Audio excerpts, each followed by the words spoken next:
ತಿರುಪತಿ ವೆಂಕಟೇಶ್ವರನ ಗಲ್ಲದ ಮೇಲೆ ಯಾವಾಗಲೂ ಯಾಕೆ ಪಚ್ಚೆ ಕರ್ಪೂರವನ್ನು ಹಚ್ಚಿರುತ್ತಾರೆ ಅಂತ ನಿಮಗೆ ಗೊತ್ತೇ?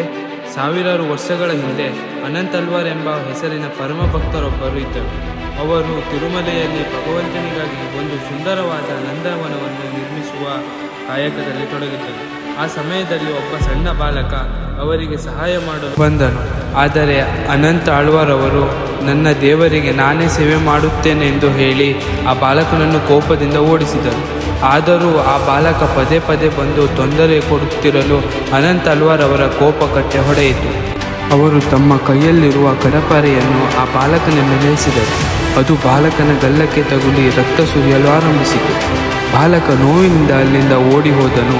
ಮರುದಿನ ಬೆಳಿಗ್ಗೆ ಅನಂತ್ ಅಲ್ವಾರ್ ದೇವಸ್ಥಾನಕ್ಕೆ ಹೋದಾಗ ಅವರಿಗೆ ಭೀಕರ ಅಪಘಾತ ಕಾದಿತ್ತು. ಅಲ್ಲಿ ಗರ್ಭಗುಡಿಯ ಮೂಲ ವಿಗ್ರಹವಾದ ವೆಂಕಟೇಶ್ವರನ ಗಲ್ಲದಿಂದ ರಕ್ತ ಸುರಿಯುತ್ತಿತ್ತು.